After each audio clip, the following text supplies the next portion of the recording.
క్రీస్తునందున్న ప్రియులారా, ప్రభు అయినటువంటి యేసుక్రీస్తు నామమున షాలేం ప్రార్థనా మందిరం తరపున మీకందరికీ మా ప్రేమ వందనములు శుభములు తెలియజేస్తున్నాము.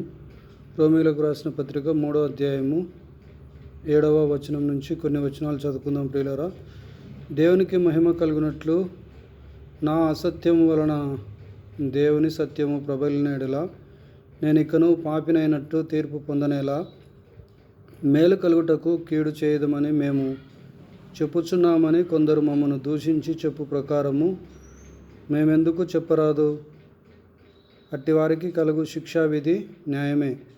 అలాగైనా ఏముందుము? మేము వారికంటే శ్రేష్ఠులమా, తక్కువ వారమా?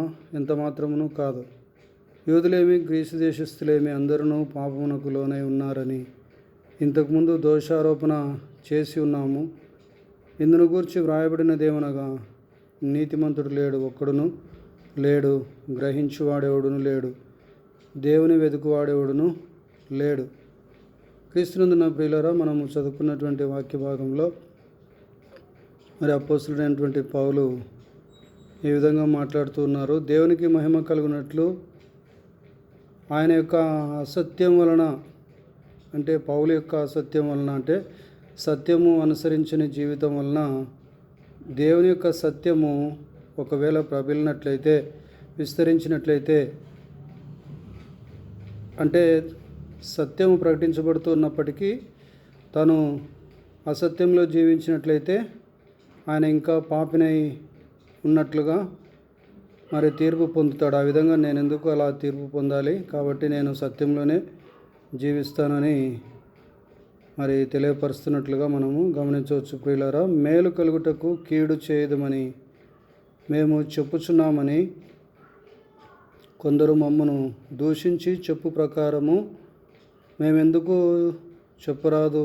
అట్టి వారికి కలుగు శిక్షావిధి న్యాయమే.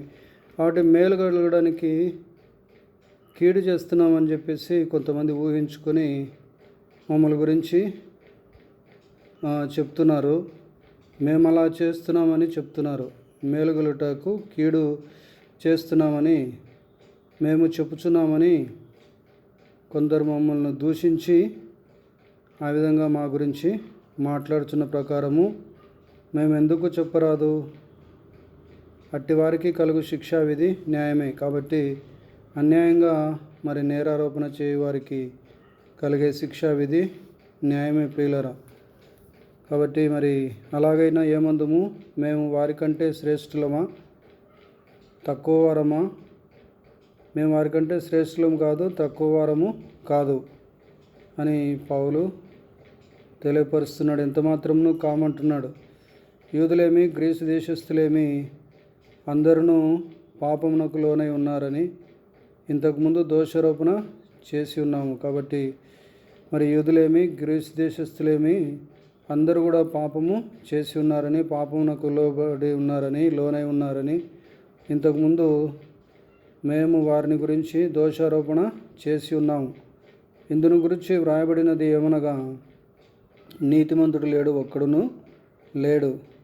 కాబట్టి ప్రియులారా, మరి మనం గమనించినట్లయితే ఈ లోకంలో నీతిమంతుడు లేడు, ఒక్కడును కూడా లేడు, గ్రహించువాడెవడును లేడు, దేవుని వెతుకువాడెవడును లేడు అని మరి అపోస్తలుడైనటువంటి పౌలు పరిశుద్ధాత్మ ప్రేరేపణతో మాట్లాడుతున్నట్లుగా మనం గమనిస్తుంటున్నాం. కాబట్టి నీతిమంతుడు లేడు, ఒక్కడును లేడు.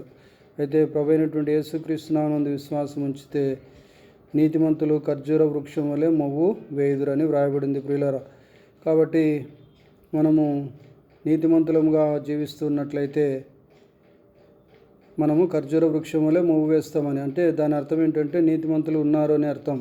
కాబట్టి ఎట్లా ఉంటారంటే ఆయన రక్తంలో కడగబడితే మనము నీతిమంతులుగా మార్చబడతాం. కాబట్టి మరి నీతిమంతుడు లేడు, ఒక్కడును లేడు, గ్రహించువాడెవడును లేడు అని వ్రాయబడిన ప్రకారంగా దేవుని నామమునందు విశ్వాసం ఉంచినట్లయితే నీతి లేనటువంటి వ్యక్తులు నీతిమంతులుగా మార్చబడతారు.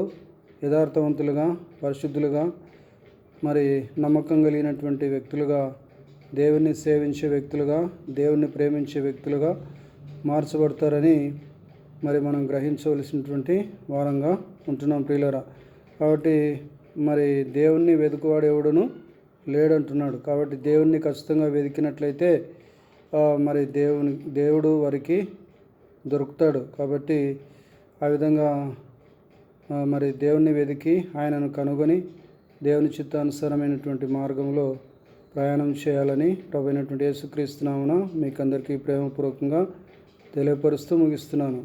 దేవుడి ఈ మాటలు మన వినికిడిలో ఆశ్రయించి దీవించును గాక. Amen. Hallelujah. God bless you all abundantly.